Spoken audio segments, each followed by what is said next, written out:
Welcome to Now for Someone Completely Interesting. I'm your host, Ben Poulin. One of my favorite things that has developed with this podcast over the last year was the opportunity to meet and get to know new people. And this episode is just that kind of opportunity. So while I have met Jeremy here briefly a few months ago, a few people have recommended that I bring him on the show. And of course, if scheduling allows, I will definitely be extending invitations to anybody that's recommended for this podcast. So not only did Jeremy accept the invite, but he graciously is hosting us at his business here at Journey North Cider Co. We're in the cider suite. And since this is the first time we'll really get to know you, I'm excited to welcome to Now for Someone Completely Interesting, Vice President here at Journey North Cider Company, Jeremy Bourboing. Welcome to the show, Jeremy, and thank you very much for hosting us. Well, thanks for having me, Ben. I'm so excited. And thanks for coming back. Cheers as well. Cheers, enjoy. What are we sipping on here? I'm not very much of a cider aficionado. Yes. So as you can see, it's a purple cider, which is really neat. But yeah, this is what we call the Mythic cider. Okay. So it's a cidery made as a homage to our favorite little board game group in town called Mythic. Okay. And yeah, it's run by Michael Morris. And yeah, we've just wanted to do something with them for a really long time. So we decided to find a flower. It's a butterfly pea flower, and we threw it in our crisp cider, tossed a bit of cherry in it, and voila. There you go. So I think we're going to have some interesting discussion here with regards to the cider, but let's get to know you a little bit first, because a lot of people I've had on the podcast are people I've known for a long time, but this is one of those couple opportunities. So let's start a little bit. Where did you grow up? You're not from Bonnyville originally. No, not originally. I'm originally born and raised in Fort McMurray, Alberta, actually. So, okay. And Amber as well, my wife and the other owner of Journey North. And yeah, we born and raised Fort McMurray. There's not a lot of people that I mean, Fort McMurray is known as that I don't want to say it in a bad way, a transient town, but I mean it's a working town. People come and go, and 100% true. No, you're right. And a lot of people my age are local, right? Right. A lot of us are, but yeah, no, you're right. It's not a huge common thing, but there's more of us. We're showing up. There you go. More local McMurrayites. Yeah. No, McMurray was great. Yeah, like I said. What was it like growing up in Fort McMurray? It was a ton of fun. It was really community based, right? So okay. the neat thing about Fort McMurray is, like you said, it's all transient, but the people that come in and are local, they jive together. Like, you're all looking for new friends, you're all looking for new groups. So like your community was your family, which was great. Like I really enjoyed that. And yeah, we still have tons of friends in McMurray, still go back as often as we can. And we didn't leave McMurray because it was like, we're getting out of there. It's just new opportunities, try something new and bounce around. So let's go a little bit with that. So what brought you out of Fort McMurray? You had started, you worked in Fort McMurray a little bit? I did. So I'm an electrician by trade, and I was part of the Careers Cooperative program in McMurray. So it was a really super cool program in 2000, 2001. I got my electrical apprenticeship. It was neat because I got to do half apprenticeship while I was in high school and then half in high school. Right. So it was actually a really good get you going. When I left high school, I was already a second year electrical apprentice, and I was working for Syncrude Canada. They hired me in my second year, and I did my entire apprenticeship through them. I got my ticket through them. They sent me to Steels Canada. Working for Syncrude was great. It was a huge highlight. That was a fantastic company to work for. And while I was there, I ended up getting into planning. So I started as an electrical planner.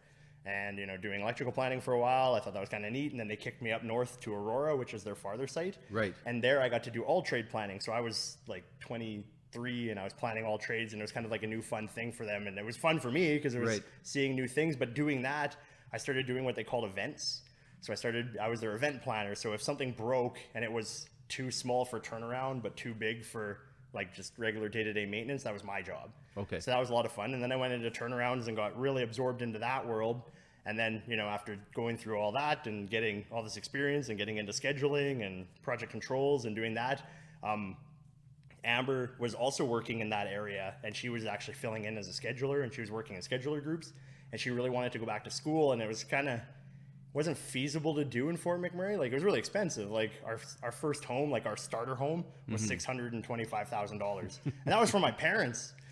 That was a lot of money when you're 20. Yeah, no kidding. So yeah, so when we kind of realized that there could be a different, a more feasible standard of living if we were to move, and then we sent my resume out to CNRL, and they hired me to come and help them with their turnaround group. Okay. So CNRL Wolf Lake was out here, so yeah, we moved out to Cold Lake, and yeah, worked at CNRL for a couple of years there doing their turnarounds, and that was a ton of fun. And then a couple of years into that, Amber got her degree, and we kind of looked around and said, let's go solo. So in 2015, we actually waited for an oil crash to start an oil company. And yeah, so we left a secure job at CNRL and started our own consulting firm called Chrono Project Scheduling and Controls. Okay. Which is a really long name. So let's just call it Chrono. Right. And we started Chrono, and we ended up back in McMurray working at Horizon on a big construction job for a company called Pentair, Pentair's big, but it was like Pentair Tracer kind of thing. And yeah, we did the controls there for just over a year and a bit. And probably the hardest job you'll ever work.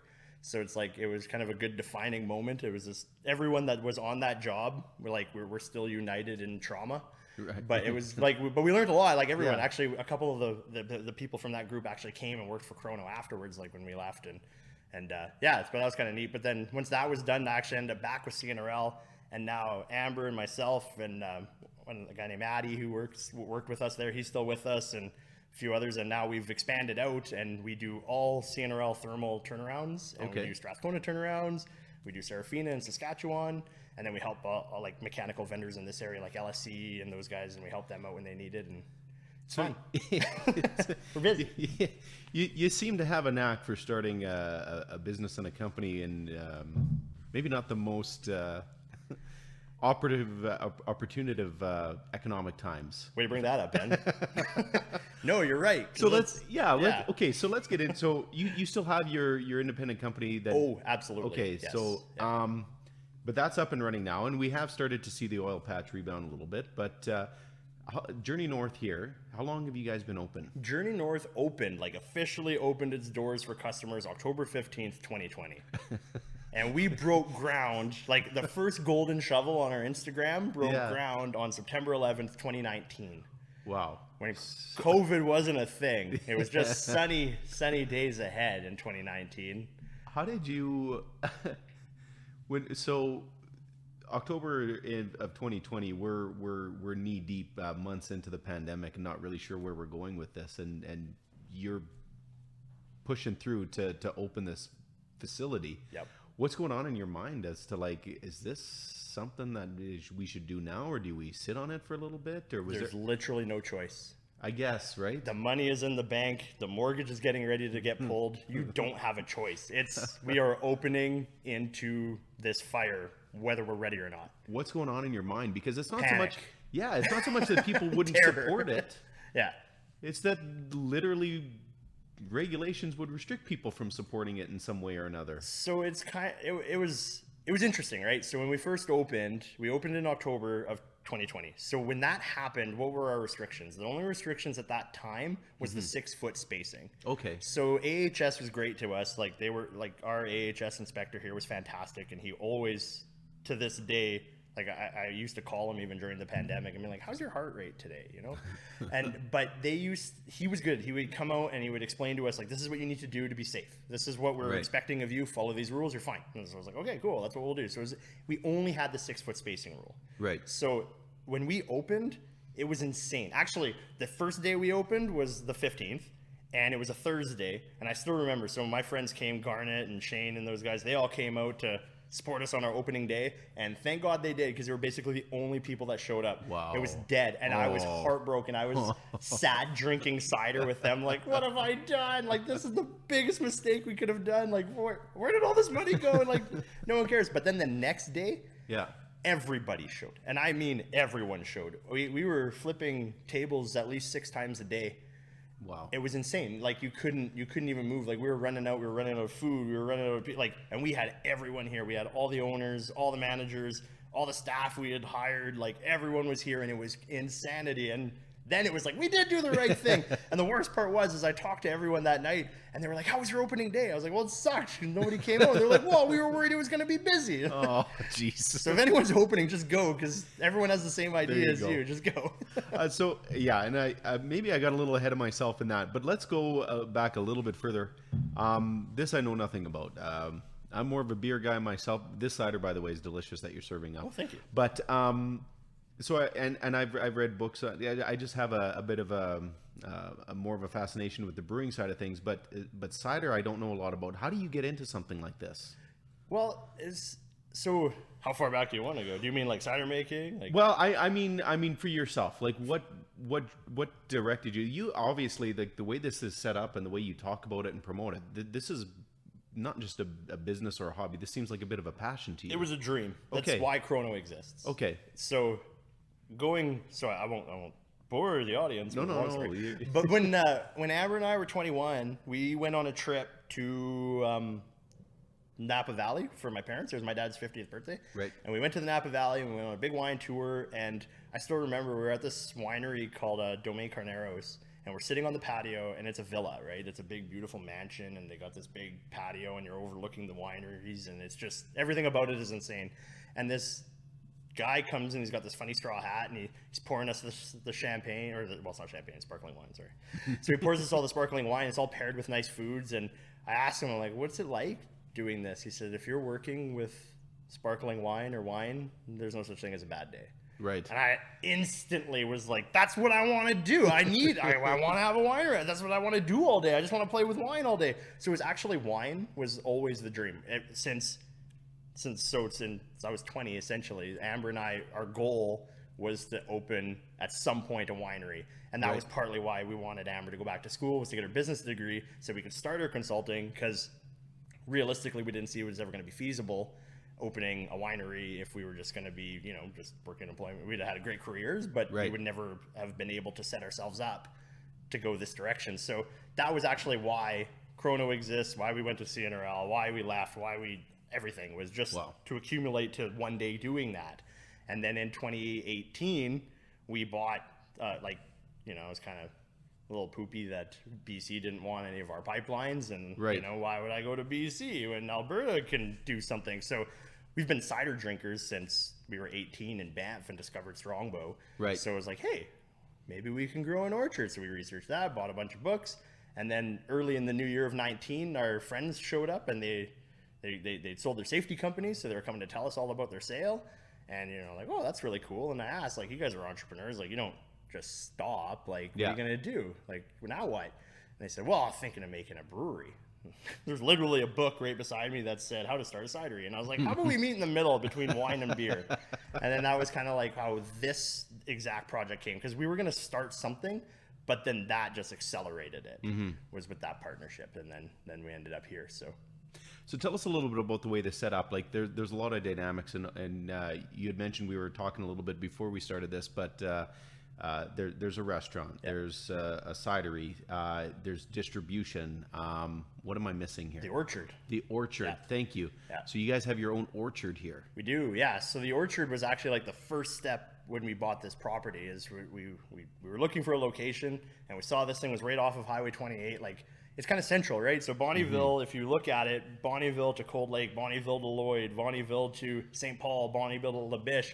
It's kind of central in those groups, and it takes the lakeland. And where we are on Highway 28, you have to drive past us. Right. Like, you're not getting into Bonnyville without driving by us unless you skirt around us. And absolutely. That's not the right road. You're thinking of that route that goes by Glendon and where you go 881 and 660. I do go that way because there's some good meat out there with the Hutterites there.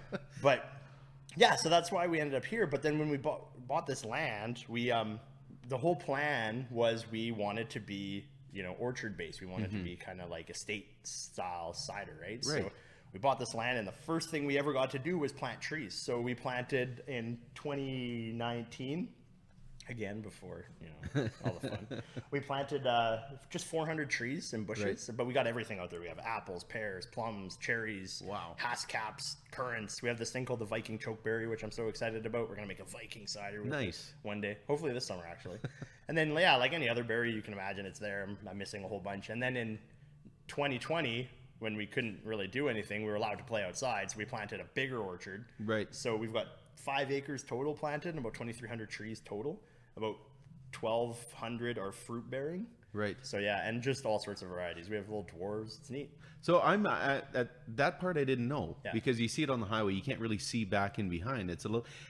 This is not an area that's known as being orchard country. No. When people think orchards, we're thinking in the Okanagan. Exactly. So we wanted to be something so cool and different. was there ever any issue with, or is this something that you knew would agriculturally be successful? Growing an orchard, I know there's a lot of apple trees around here, but that's it, right? But not a whole orchard. No, not a whole orchard, no. And like you just said, there's a lot of apple trees. That's like the FAQ #1 question you get here. You can grow apples out here? And like, yes, Right. Everyone has an apple tree. Yeah. Our apples are growing great. And we got lucky. And I'll say this to anyone, like anyone starting a business, especially like going into this, like Amber and I don't know wine, we don't know cider. Like we know now, but like Right. going into this, we were winging it. And we don't know restaurants. Like I used to wash dishes as a kid at McDonald Island and McMurray. Like that's what we, everyone kind of had that little background. But when we decided we were going to plant an orchard, we called I just called every place that sells fruit trees in Alberta. And one guy called me back, and his name's Winston Gamache. And he's on 630 Ched every once in a while on Sundays, and he does like a big fruit talk, berry talk. He works at Greenland, and then he took a board to some agricultural thing. Anyway, he called me back, and he was so excited about it. And he's a Bonnyville local. Okay. And he just took over as our horticulturalist, like right now, just told us that he was our horticulturalist, and that worked. So he guided us through everything, and he walked us through how to be holistic. I read a whole bunch of books, but that doesn't compare to his experience. But like, we're not organic because organic's essentially impossible, but we are holistic. So we do everything we can. Like we promote diversity in our orchard. Like we let flowers grow, we let grass grow, we let everything go so that they support each other. And then we do this thing called remedial mulch. So you put cardboard down and mulch on top, and then it slowly depletes how much nitrogen goes down, but it still allows it. But it creates this mitochondrial mushroom network. And our trees are doing awesome. They're doing so well. Like we had a drought last year, and we were so busy, like just busy in the cidery. I was in Peace River for almost 2 straight months over summer, and we had that huge drought, and they barely got watered. I don't think we lost a single tree out of that drought. And there were so many orchards in Alberta and tree growers that struggled big time. But the work we did up front just protects that orchard, and she's growing really well. Do you think it was almost better that you didn't have any preconceived ideas of how to do it? And way better. Yeah. Way better. Yeah. Way better. But again, you gotta like surround yourself with smart people too, right? So. But it's I mean, everybody's got a bit of an ego, and you're like, well, I'm running the business here, but at the end of the day, it's like, well, this is the business I want to run, but I don't know what I'm doing, so I'm going to bring in the experts. Yeah. A good friend of mine too that I work for, his name's Mike Bourne, and he always says in all of his speeches, he says humility prevails. And that is the best line ever, because it's true. Like, yes, I own this business. I don't know. Like, I will never claim to know more than Jesse, my chef, ever. Right. I got this guy on my phone. His name's Brent, and he's our cider consultant. So, like, I'll walk back there and I'll look at something and just go, hey, Brent, what do you think of this? I think it's this. And then I'm usually like, I'm getting better, like 60%, right? But That's one of the best lines I've ever heard. Humility prevails. It's my favorite. Absolutely. And, I remind myself all the time. It just, and I've talked to a few people even on this podcast about, where leadership comes from, and sometimes leadership is giving other people the reins to do what they do best. Yeah. And allowing that to happen. So that obviously would be a path to success, and just knowing what talents you have available to you. Yeah. Nope. The best thing I can do for Jesse is go wash his dishes. But you'll learn a few things too along the way, I'm totally. sure. Yeah, absolutely. So no, that's a great that's just a great attitude in general in life, and it's probably one of the big reasons why you have people. And I mean, I know, like, I didn't know a lot about the opening and the second day of the opening, but I know I have a sister who was working for an oilfield company and running tickets back and forth, and part of her route would go past here, and she'd pop in. Well, maybe more often than she should have to get her growler filled with cider. But and I love her for that. But but there's a lot of people like that around here, and then people are drawn to that. It's the same because obviously a mutual friend of ours is Colin in St. Paul at the Lakeland Brewing Company, and well, he even had a little bit of a hand in helping you guys open up here. Yeah, that's my favorite story. So I owe everything to Colin in my heart and soul.